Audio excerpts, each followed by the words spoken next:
Very good morning dear students. आज की class में हम जेनेटिक्स में आनुवंशिक शब्दावली या जेनेटिक्स की कुछ शब्दावलियां हैं उस बारे में स्टडी करेंगे। यानी कौन कौन से टर्म्स हैं जो कि हम जेनेटिक्स में पढ़ते समय यूज करते हैं उस बारे में अध्ययन करेंगे। तो उसमें सबसे पहले हम देखेंगे कि एक टर्म आता हमारे सामने, वो आता है कारक या फैक्टर्स। कारक या फैक्टर शब्द है वो सबसे पहले दिया था, वो मेंडल ने दिया था। इससे पहले एक आप ध्यान दें तो एक शब्द आता आपके सामने ट्रेंड और एक आपका करेक्टर्स। ये दोनों मिलते जुलते शब्द है, परंतु आपको ध्यान रखना है कि ट्रेंड का मतलब क्या होता है, करेक्टर्स का मतलब क्या होता है। करेक्टर या लक्षण का मतलब हुआ कि कोई भी जैसे लंबाई है, एक करेक्टर है, ये हमें ध्यान रखना है। बोना या आपको ध्यान रखना है लंबा होना, ये क्या है, ट्रेंड। तो इस प्रकार से हमें ध्यान रखना है ट्रेट क्या होता है और करेक्टर्स क्या होता है। अब ध्यान दें, सबसे पहले कारक के बारे में हमें ध्यान रखना है। कारक किसे कहते हैं, तो मेंडल के अनुसार सजीवों का जो प्रत्येक लक्षण होता है वो कारकों के द्वारा नियंत्रित होता है। यानी कारक है वो बताया था मेंडल ने जीन को, जो इसे हम वर्तमान में जीन कहते हैं। डीएनए का एक छोटा खंड होता है जो कि किसी एक विशेष लक्षण को दर्शाता है। जैसे कि ये गुणसूत्र है और उस गुणसूत्र पर कोई भी जीन उपस्थित है, तो ये जो एक गुणसूत्र है उसमें जीन उपस्थित है और उस पर ये जीन है जो कि किसको दर्शाता है, जैसे ये लंबाई को दर्शाता है तो हाइट का जीन है, तो ये हाइट को दर्शाता है, एक पर्टिकुलर लक्षण को दर्शाता है। तो उस पर्टिकुलर लक्षण को दर्शाने वाले भाग को हम क्या कहते हैं, तो आपको ध्यान रखना है, उसे हम कारक कहेंगे, फैक्टर कहेंगे।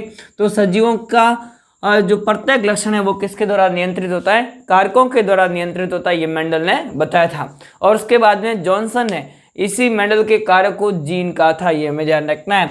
तो मेंडल द्वारा उपयोग किए गए कारक शब्द के स्थान पर जॉनसन ने कौन से शब्द का उपयोग किया, तो आपको क्या ध्यान रखना है, जीन शब्द का उपयोग किया था। तो जीन शब्द सबसे पहले किसने दिया था, तो आप क्या ध्यान दीजिए, जीन शब्द जॉनसन के द्वारा दिया गया था। तो जॉनसन ने ये कारक के स्थान पर जीन शब्द का उपयोग किया। अब जीन क्या है वास्तव में, ये हमें समझना है। तो ध्यान दीजिए, जीन होता है वह डीएनए का एक विशेष खंड होता है। अब समझ लीजिए डीएनए का किस प्रकार का खंड होता है। डीएनए ये एक प्रकार का क्या है, न्यूक्लिक अम्ल है, यानी एक मॉलिक्यूलर है जो कि न्यूक्लिक अम्ल है। और ये किससे बना होता है डीएनए, तो आपको जानता है पॉलीन्यूक्लियोटाइड से मिलकर के बना होता है। मैं डिटेल से जब डीएनए पढ़ाऊंगा तो उसमें हम देखेंगे कि ये किससे बना होता है, पॉलीन्यूक्लियोटाइड से बना होता है। और पॉलीन्यूक्लियोटाइड होती है उसमें बहुत सारी न्यूक्लियोटाइड इकाइयाँ जुड़े के बनेगी और एक न्यूक्लियोटाइड इकाई का निर्माण होता है, वो फॉस्फेट समूह, पेंटोज शर्करा एवं नाइट्रोजनी क्षारक से मिलकर के होता है। और इस प्रकार से बहुत सारे नाइट्रोजनी समूह युक्त जो पेंटोज शर्करा और फॉस्फेट समूह होगा, ये जुड़कर के एक श्रृंखला का निर्माण करेंगे जिसे हम पॉलीन्यूक्लियोटाइड कहेंगे। और इसी पॉलीन्यूक्लियोटाइड से किसका निर्माण होगा, डीएनए का निर्माण होता है। और डीएनए होगा, इनके आपको ध्यान रखना है, जो द्विकुंडली संरचना होगी और इसका एक कोई खंड होगा जो कि किसी विशेष लक्षण को निर्धारित करता है। और यही डीएनए होता है आगे संघनित होकर, मैं पहले भी डिटेल से बता चुका हूं कि डीएनए होगा वह संघनित होकर के क्रोमोसोम का निर्माण करेगा, गुणसूत्र का। और गुणसूत्र पर एक विशेष खंड होता है जो कि किसी एक लक्षण को दर्शाता है। जैसे मैंने यहाँ पर हाइट का लक्षण दिखा दिया, ये ऊंचाई के लक्षण को दर्शाता है। बोना हो सकता है यानी या लंबा हो सकता है, इस प्रकार से।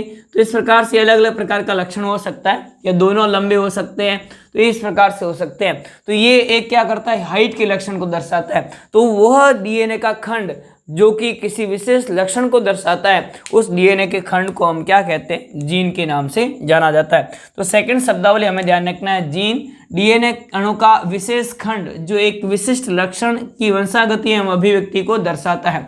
वैसे एक जीव से दूसरे जीव में लक्षणों की वंशागति होती है, वह किसके द्वारा होती है, डीएनए के माध्यम से होती है। मॉलिक्यूलर पदार्थ कौन सा होता है, डीएनए। और डीएनए पर ही एक विशेष खंड होता है। डीएनए पर तो बहुत सारे आपको ध्यान रखना है लक्षण होंगे, तो डीएनए में एक विशेष खंड होगा जो किसी एक लक्षण को दर्शाता है, उसे हम क्या कहते हैं, जीन कहते हैं। तो जीन है वह एक पीढ़ी से दूसरी पीढ़ी में स्थानांतरित होता है, अर्थात डीएनए होगा उसका खंड होगा वो एक पीढ़ी से दूसरी पीढ़ी में स्थानांतरित होता है और उसी के माध्यम से विभिन्न प्रकार के लक्षणों की अभिव्यक्ति होती है। तो डीएनए का वह खंड जो एक पीढ़ी से दूसरी पीढ़ी में लक्षणों की अभिव्यक्ति का निर्धारण करता है, उसे हम क्या कहेंगे, जीन कहा जाता है। तो ये हमें जीन की परिभाषा ध्यान रखनी, किससे कहेंगे, जीन। डीएनए का एक विशेष खंड जो वह उसकी वंशागति और अभिव्यक्ति होती है उस लक्षण की दर्शाता है, उसे हम क्या कहेंगे, जीन कहा जाता है। फिर उसके बाद में ध्यान दीजिए, युग्म विकल्पी या एलील्स किसे कहा जाता है। किसी एक लक्षण को नियंत्रित करने वाले जीन के दो विपरीत स्वरूपों को हम क्या कहते हैं, युग्म विकल्पी कहा जाता है। जैसे हमने देखा कि एक लंबाई का एक लक्षण है, तो लंबाई एक लक्षण हो गया। अब लंबाई के लक्षण है, उसके दो स्वरूप हो सकते हैं, या तो लंबा हो सकता है या कैसा हो सकता है, बोना, यानी लंबाई या हाइट है, उसमें हाइट के लक्षणों में, ऊंचाई के लक्षणों में दो लक्षण देख सकते हैं। हाइट में आप देखेंगे पौधा होता है वो बोना हो सकता है या लंबा हो सकता है। तो इस प्रकार से आप ध्यान दीजिए, बोना या लंबा होना ये क्या है, एक ही आपको देखना है लक्षण है, उसके दो अलग अलग ट्रेंड्स हैं। यानी आपको ध्यान रखना है कि एक ही जो जीन होगा उसके दो विपरीत स्वरूप हो सकते हैं, यानी एक जीन के दो विपरीत स्वरूप हो सकते हैं। ये दो स्वरूप है, ये दो स्वरूप है, यानी इसमें एक लंबे को दर्शाता है, ये बोने को दर्शाता है, ये दोनों लंबे को दर्शाते हैं। तो एक जीन के दो विपरीत स्वरूप होते हैं, उन विपरीत स्वरूपों को हम क्या कहते हैं, युग्म विकल्पी या एलील कहा जाता है। या युग्म विकल्पी को ही हम एक अन्य नाम और देख सकते हैं, एलिलोमॉर्फ भी कहा जाता है। तो ये हमें ध्यान रखना है, किसी भी लक्षण विशेष के जीनों के दो विपरीत स्वरूप होते हैं और उन दोनों विपरीत स्वरूपों को हम क्या कहते हैं, युग्म विकल्पी कहा जाता है। तो किसी एक लक्षण को नियंत्रित करने वाले जीन के दो विपरीत स्वरूपों को हम क्या कहेंगे, तो युग्म विकल्पी कहा जाता है, या एलिलोमॉर्फ कहा जाता है, या एलील कहा जाता है। जैसे कि यहाँ गुणसूत्र पर हमने देखा है कि हाइट का, ऊंचाई का है, तो उसमें ऊंचाई में आप देखते हैं कि लंबे को ये बोने को दर्शाता है। तो इसमें लंबापन एक प्रभावी लक्षण है, ये अप्रभावी लक्षण है, और ये दोनों मिलकर के एक लक्षण को दर्शाते हैं, किसके, हाइट के लक्षण को। तो इस प्रकार से ये दोनों क्या हो गए, एक युग्म विकल्पी हो गए, ये हमें ध्यान रखना है। तो एलील्स का मतलब क्या होगा, एक ही लक्षण को दर्शाने वाले एक जीन के दो विकल्प होते हैं और उन दोनों विकल्पों के विपरीत स्वरूपों को हम किस नाम से जानते हैं, तो आप क्या ध्यान दीजिए, एलील्स के नाम से जाना जाता है। तो एलील्स किसे कहेंगे, तो आपको क्या ध्यान रखना है, किसी एक लक्षण को नियंत्रित करने वाले जीन के दो विपरीत स्वरूपों को युग्म विकल्पी या एलील्स कहते हैं। इसी प्रकार से जैसे पुष्प का रंग है वो लाल है या सफ़ेद है, इसमें लाल और सफ़ेद है, ये दोनों क्या हो गए, इसके विपरीत स्वरूप हो गए, और इस विपरीत स्वरूपों को हम क्या कहेंगे, युग्म विकल्पी कहा जाता है। तो इस प्रकार से ये हमें ध्यान रखना है, एक ही जीन के दो विपरीत स्वरूप होते हैं, उन्हें हम क्या कहेंगे, युग्म विकल्पी कहते हैं। जैसे मनुष्य की बात करें तो हमारे अंदर कुल गुणसूत्रों की संख्या कितनी, 46 यानी 46 होती है। उसमें से 23 जुड़े गुणसूत्र होते हैं, वे किससे आएंगे, माता से, और 23 जुड़े गुणसूत्र किससे आएंगे, 23 गुणसूत्र किससे आएंगे, पिता से, यानी कुल 23 जुड़े होंगे। तो ये हमें ध्यान रखना है, यानी हमारे माता से और पिता से गुणसूत्र अलग लगाते हैं। जैसे कि पिता से गुणसूत्र कितने आएंगे, 23, और माता से कितने आएंगे, 23, और ये इस प्रकार से आकर के एक जोड़े का निर्माण करेंगे। तो इस प्रकार से क्या बनेगा, एक युग्म विकल्पी का निर्माण होगा, जोड़े का निर्माण करेंगे, और कुल कितने जोड़े बनेंगे, 23 जोड़े बनेंगे, यानी 46 गुणसूत्र होंगे, ये हमें ध्यान रखना है। तो 23 जोड़े का निर्माण हो जाएगा। तो ये हमें ध्यान रखना है कि एक ही जीन के दो विपरीत स्वरूपों को हम क्या कहते हैं, एलील्स कहा जाता है या युग्म विकल्पी कहा जाता है।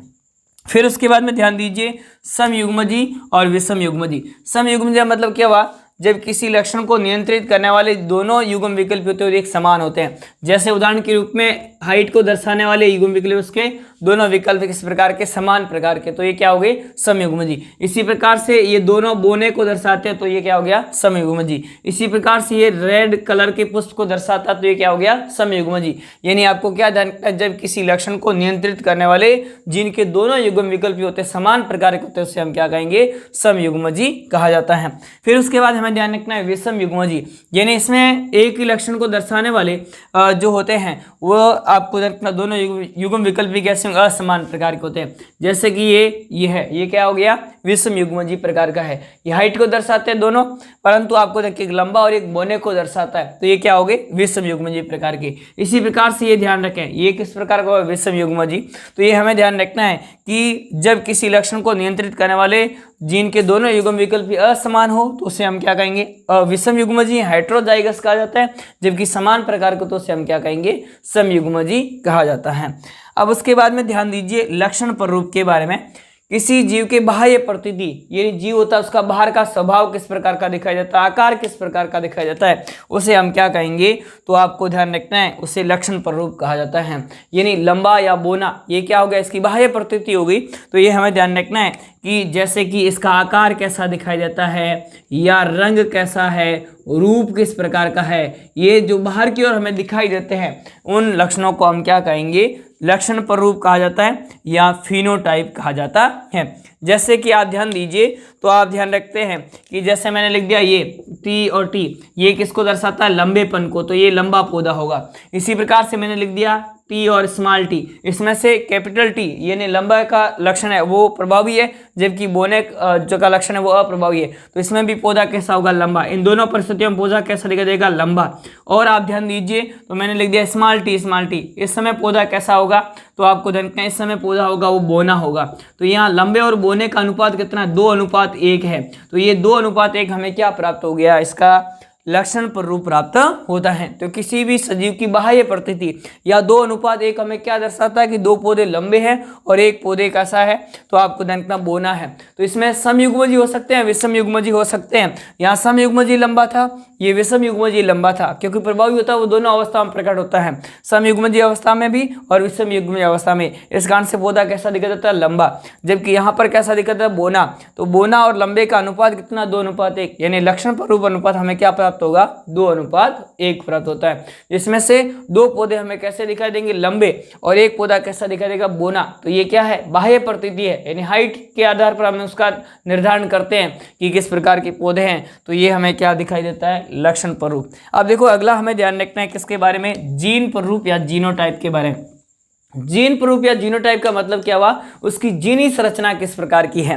तो जीनी संरचना में आप यहीं ध्यान दें, जैसे मैंने लिखा capital T, capital T, capital T, small T और स्मॉल टी, स्मॉल टी। इसमें से आप ध्यान दीजिए, तो एक पौधा ये है जैसे, तो दूसरा पौधा भी एक संख्या में बना और तीसरा पौधा भी एक संख्या में, तो इसका अनुपात क्या हो गया?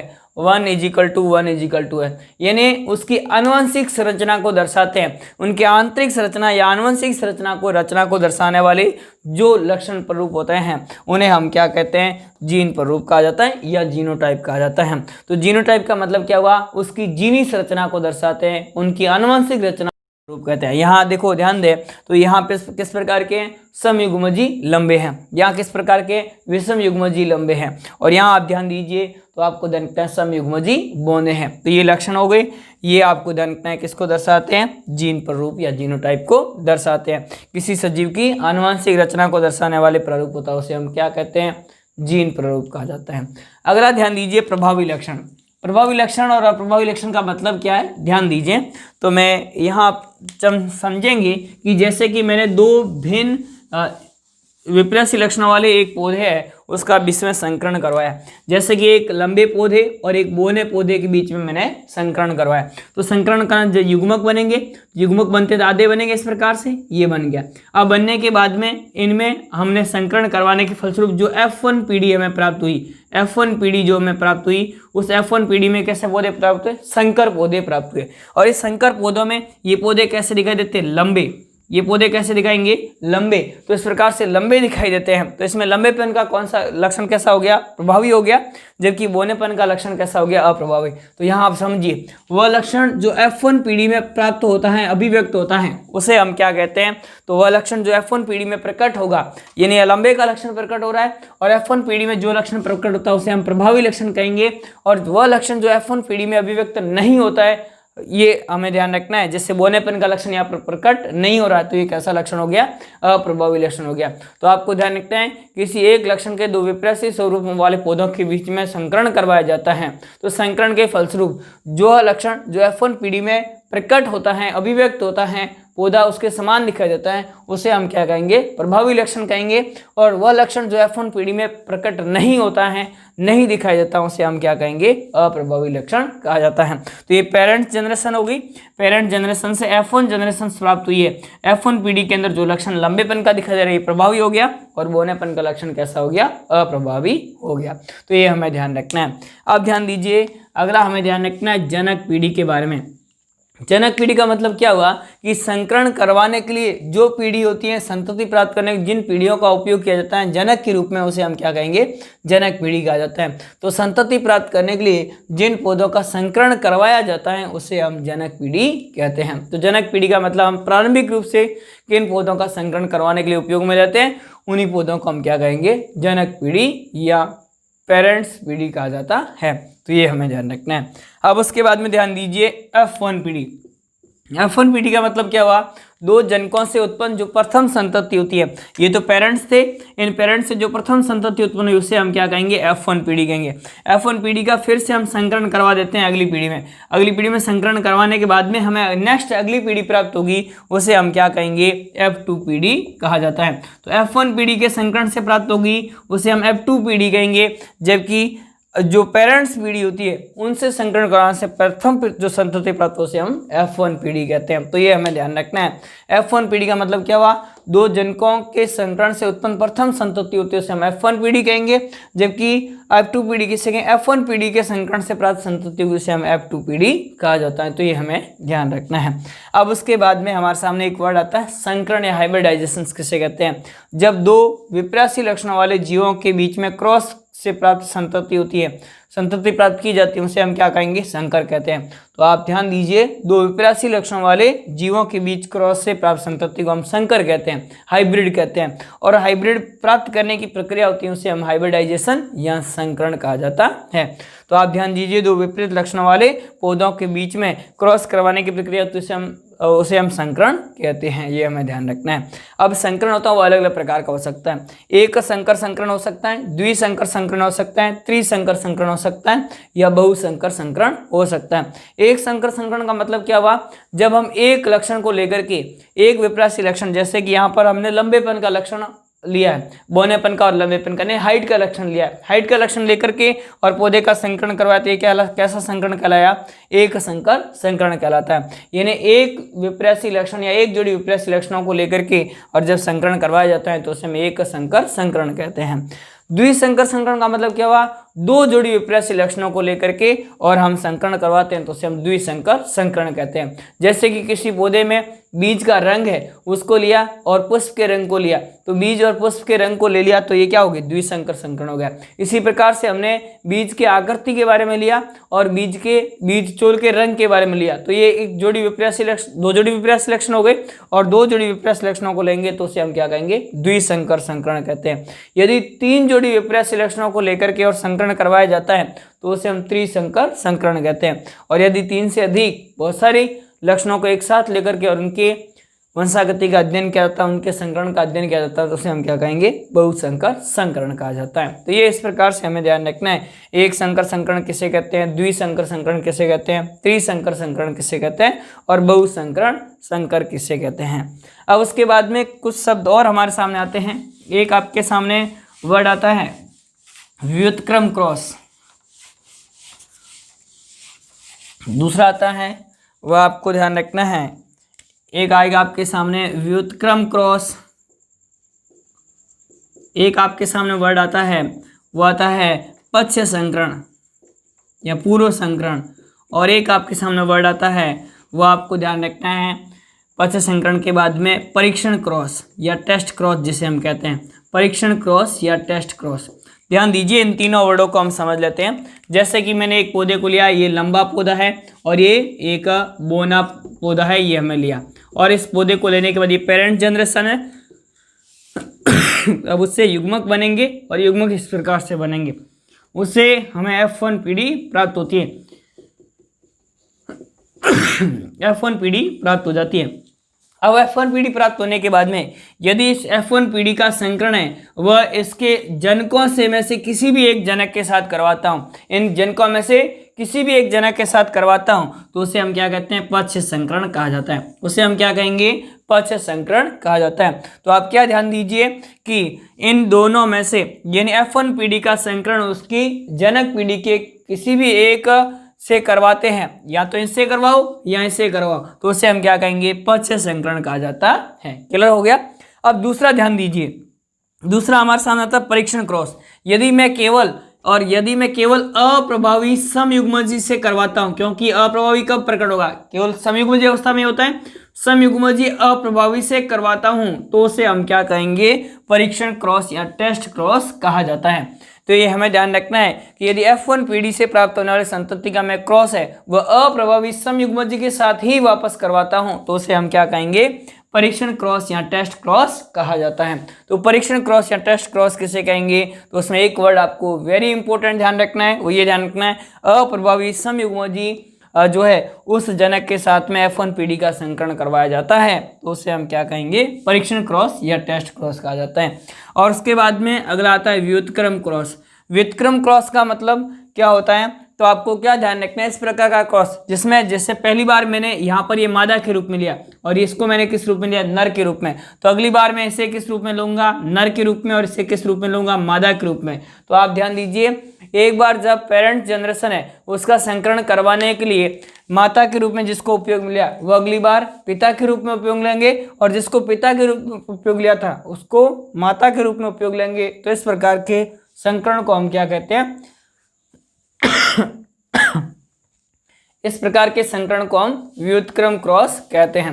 तो इस प्रकार का संकरण जिसमें पहली बार हमने क्या लिया था, माता के रूप में, उसको दूसरी बार संकरण करने के लिए पिता के रूप में उपयोग में लेंगे, और जिसको पिता के रूप में उपयोग लिया था उसे हम माता के रूप में लेंगे, तो उसे हम क्या कहते हैं, व्युत्क्रम क्रॉस कहा जाता है। जैसे कि हमने लंबा पौधा लिया था, उस लंबे पौधे के पहली बार मैंने पुंकेसर उपयोग में लिए, तो अगली बार लंबे पौधे के जो है वो वर्तिकाग्र को उपयोग में लेता हूं संकरण के लिए, तो इस प्रकार की परिस्थिति को हम क्या कहेंगे, व्युत्क्रम क्रॉस कहा जाता है। तो ये रेसिप्रोकल क्रॉस कहा जाता है। तो ये इस प्रकार से हमें ध्यान रखना है, व्युत्क्रम क्रॉस किसे कहते हैं, परीक्षण क्रॉस किसे कहते हैं, और उसके बाद में जो है पश्च संकरण या पूर्व संकरण किसे कहा जाता है, ये हमें ध्यान रखना है। इस प्रकार से कुछ इंपॉर्टेंट शब्दावलियाँ थी वो हमारी कंप्लीट होती हैं।